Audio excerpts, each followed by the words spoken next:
આપણી ગમે તે શ્વાસ એ અંતિમ શ્વાસ હોઈ શકે, તો આ કાલના ભયથી કોણ મુક્ત કરે?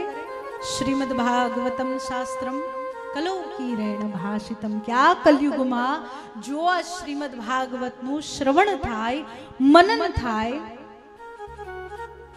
તો આ કાળનો જે ભય છે, મૃત્યુનો જે ભય છે, એમાંથી મુક્ત થઈ જાય. એવું આ શ્રીમદ ભાગવત છે. એ સમયની વાત કરે છે જે સમય સુખદેવજી મહારાજ પરીક્ષિતજીને આ શ્રીમદ ભાગવત શાસ્ત્ર સંભળાવવાની શરૂઆત જ કરવાના હતા. દેવતાઓ અમૃત કળશ લઈને આવે અને કહે કે આ જે કથામૃત છે એ અમને આપી દો ને આ અમૃતે પરીક્ષિતજીને પીવડાવી દો. સુખદેવજી મહારાજને હસવું આવે છે કે આમને શું કહેવું? કેમ? કારણ કે દેવતાઓ એવા છે, સ્વકાર્ય કુશલાસુરા. કેવા છે? પોતાનું કામ સાધવામાં કુશળ એવા દેવતાઓ છે. એમને જોઈને સુખદેવજી મહારાજ મનોમન વિચાર કરે, ક્વ સુધા ક્વ કથા લોકે ક્વ કાચ ક્વ મણિર્મહાન બ્રહ્મરાતો વિચાર્યેવમ તદા દેવા જહાસહ. કે ક્યાં અમૃત અને ક્યાં કથામૃત? કથા શું છે? કથા અમૃત છે. આ શ્રીમદ ભાગવતનું પાન થાય. શ્રીમદ ભાગવત એ રસ છે, ભક્તિથી ભરપૂર રસ છે, અને શ્રીમદ ભાગવતનું પાન થાય. મુખેથી પાન કરવું એ તો સાંભળ્યું છે, મોઢેથી પીએ એ તો સાંભળ્યું છે. ક્યારે સાંભળ્યું છે કે કાનથી પાન કરીએ, કાનથી પીવીએ? કાનથી પીવાનો રસ છે આ શ્રીમદ ભાગવત. કાનથી પીવાનું અમૃત છે આ શ્રીમદ ભાગવત. સુખદેવજી મહારાજ વિચાર કરે કે આમને શું કહેવું મારે? આમના મગજમાં એવું છે કે હું અમૃત લઈને કથામૃત આપી દઈશ, આ તો કાચ લઈને મણી આપવાની વાત થઈ. વિચાર કરીને મનોમન હસી રહ્યા છે. અને સુખદેવજી કહે, હે દેવતાઓ, પ્રયત્ન તો તમારો બહુ સારો હતો, પરંતુ આ કથામૃતનું પાન કરવા હજી તમે પાત્ર નથી. પાત્ર બનાવ્યા વગર તો ભગવાન કથાએ નથી આપતા, કે દેવતાઓને ભાગવતની કથા નથી મળતી ને આપણને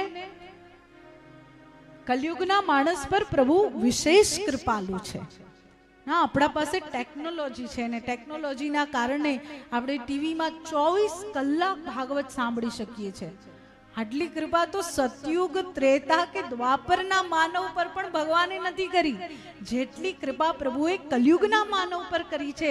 પણ આપણે આપણી દૃષ્ટિમાં ખબર નહીં કેવી નેગેટિવિટી આવી ગઈ છે. અમે તો કલયુગમાં જન્મ્યા. કેવો કલયુગ છે! ક્યારે કલયુગના ગુણ આપણે જોતા જ નથી. આપણે તો દોષ દર્શન માત્ર જ કરીએ છીએ. આપણને લાગે બરાબર ખરાબ કળયુગ છે.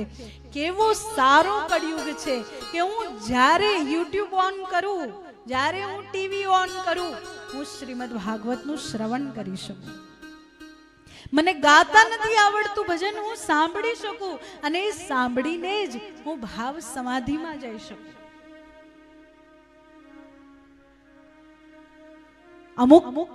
અમુક જે વક્તાઓ હોય, અમુક જે મહાન જ્ઞાની વક્તાઓ હોય, એમના મુખેથી સાંભળવાનું કંઈક અલગ મહત્વ હોય. જેમ કે જો અગત્ય ઋષિના મુખે રામચરિત્રમાનસ સાંભળી લઈએ તો રામના દર્શન થઈ જાય, એમનું મહત્વ છે. પણ એ સમયે ટીવી નહોતું, એ સમયે સોશિયલ મીડિયા નહોતું, એટલે અગત્ય ઋષિને બહુ પૂરતા લોકો સાંભળી શકતા.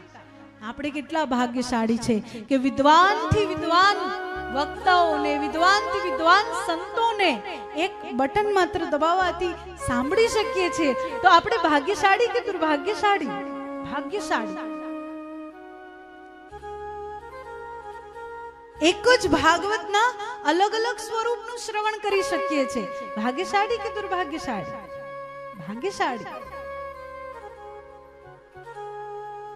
કલયુગમાં તો આટલું જ થાય નહીં, કલયુગમાં તો ઘણું થાય. કલયુગમાં બહુ સગવડો છે. શું નથી?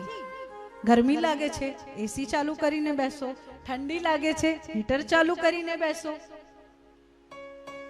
ક્યાંક જવું છે, ગાડીમાં બેસીને ચાલતા થાઓ, ગાડી ચલાવવા લાગો. શું કષ્ટ છે કલયુગમાં? કોઈ કષ્ટ નથી. સગવડ જ સગવડ છે ને છતાં જો ભક્તિ ના થાય તો વ્યર્થ જ છે આ મનુષ્ય જીવન. તો વ્યર્થ જ છે કલયુગમાં જન્મ લેવું.